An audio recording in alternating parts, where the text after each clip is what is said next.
నమస్కారం, నా పేరు డాక్టర్ పురు ధావన్. ఈ వీడియోలో మనం ప్రోటీన్ గురించి మాట్లాడబోతున్నాము. పాలవిరుగుడు ప్రోటీన్ ఇవ్వడం వల్ల మన శరీరానికి బలం చేకూరుతుంది, కండరాలు రిపేర్ అవుతాయి, బరువు తగ్గుతారు. కాబట్టి అనేక ప్రయోజనాల కోసం మనం ప్రోటీన్ పౌడర్ను తీసుకుంటున్నాము. కానీ ఇప్పటివరకు ఐసీఎంఆర్ నుండి ఒక తాజా పరిశోధన వచ్చింది. ఐసీఎంఆర్ ప్రోటీన్ పౌడర్ తీసుకోవడం అంటే పాలవిరుగుడు ప్రోటీన్ తీసుకోవడం వల్ల మూత్రపిండాలు దెబ్బతింటాయని మధ్యంతర వైద్య పరిశోధన మండలి ఒక నివేదికను రూపొందించింది. మీరు మీ మూత్రపిండాలు ఎలా పనిచేస్తాయో మరియు మీరు తీసుకునే వే ప్రోటీన్ మీ శరీరంపై ఎలా ప్రభావం కలుగుతుందో తెలుసుకోవడం ద్వారా మీరు దానిని సరిగ్గా తీసుకుంటూ మీ మోతాదును పరిగణించాలి. మీరు తీసుకోకపోతే మేము ఈ వీడియోలో అర్థం చేసుకోవచ్చు. కానీ ఇప్పుడు మొదలైనప్పుడు మనం పాలవిరుగుడు తీసుకున్నప్పుడు శరీరంలో ఏమి జరుగుతుంది అని చూడండి. పాలవిరుగుడు ప్రోటీన్ తీసుకున్నప్పుడు దానిపై BCAA అని వ్రాయబడుతుంది. BCAA అని అర్థం బ్రాంచ్ చేసిన అమైనో విలువలు. ఇవి శరీరంలో మాంసాంశాలను సరిహద్దుగా పరిష్కరిస్తున్నాయి. జిమ్కు వెళ్ళాన్, బరువు పెరిగాన్, కండరాలు విరిగిపోయాయి, కన్నీళ్లు పెట్టుకున్నాన్.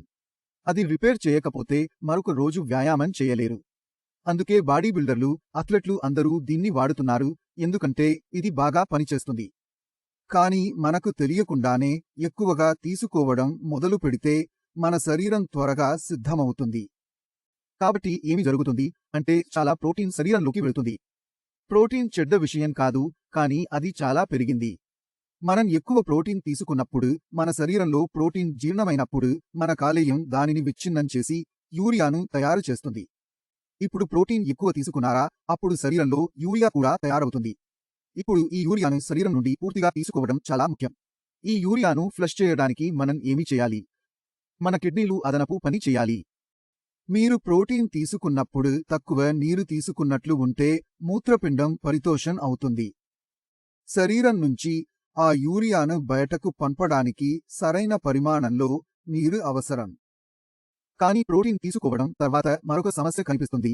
అది యూరిన్ విసర్జన పెరగడం మొదలైంది. కిడ్నీలో చాలా పని చేయాలి. ఇప్పుడు కిడ్నీ చాలా పని చేస్తున్నప్పుడు దానికి తక్కువ నీరు ఉన్నప్పుడు ఓవర్లోడ్ కారణంగా కిడ్నీ పారిపోతుంది. ఈ కారణంగా మన క్రియేటినిన్ స్థాయి, యూరియా స్థాయి పెరగడం ప్రారంభమవుతుంది మరియు GFR తగ్గడం ప్రారంభమవుతుంది. ప్రస్తుతం ప్రధాన సమస్య అది ఉంటే ప్రజలు చాలా చిన్న వయసులో 1000 ప్రోటీన్ తీసుకున్నారు. 18, 19, 20, 21, 22 వయసుల్లో. ఇప్పుడు ఎవరైనా 30 సంవత్సరాల ముందు తన కిడ్నీ చెడిపోయే ప్రారంభం అయితే అది పెద్ద సమస్యకరం. సమస్య ఏమిటి?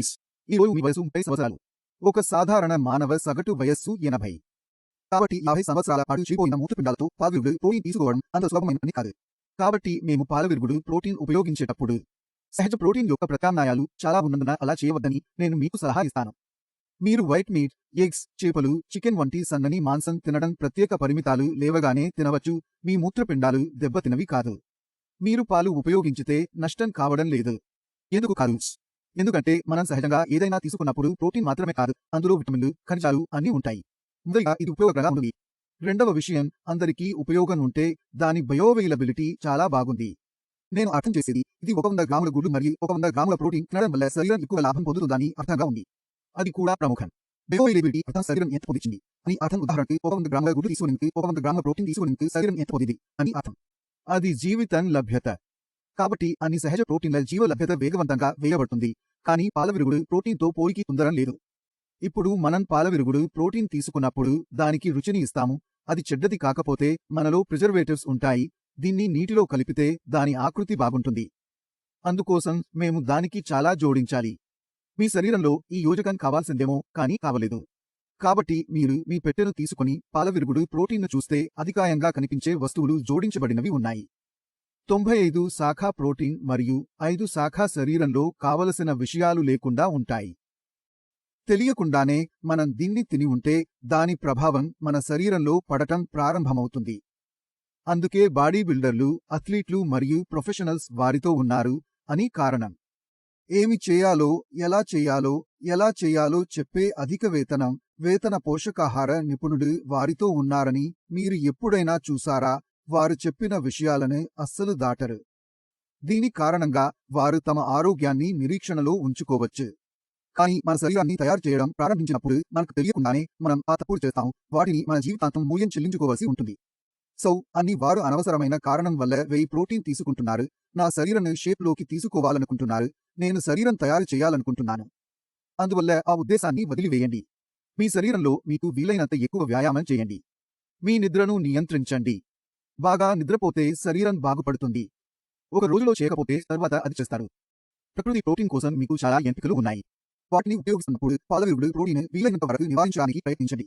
అది ఎప్పుడు చేయాలి? మీరు అథ్లీట్ కేటగిరీలో ఉంటే వరకు వెళ్ళకూడదు. మీరు బాడీ బిల్డర్ కేటగిరీలోకి వెళ్ళడం లేదు. మీరు ప్రొఫెషనల్ లెవెల్స్ కోసం వెళ్ళవద్దు. అందువరకు మీరు పాలవిరుగుడు ప్రోటీన్ ఉపయోగించకూడదు.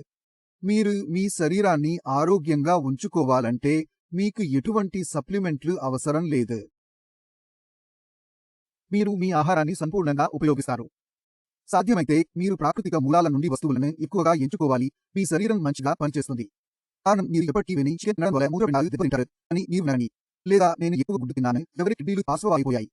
ఇది మీరు ఎప్పటికీ వినరు. కానీ కిడ్నీలను డ్యామేజ్ చేసిన సప్లిమెంట్స్ గురించి మీరు చాలా విన్నారు. అందుకే ప్రాకృతిక వస్తువులను కనుగొనండి అని చెబుతున్నాను. మీరు తిన్నట్లు పాటించండి మరియు మీ ఎంపికను సరిగ్గా చేయండి. మీ ప్రతి ఎంపిక ప్రతిఫలించడానికి మీ భవిష్యత్తుపై ప్రభావం పడుతుంది. దీనితో నేను ఈ వీడియోను ప్రారంభించాలనుకుంటున్నాను. తర్వాత వీడియోను కలుద్దాం. అప్పటి వరకు వీడ్కోలు పడతారు.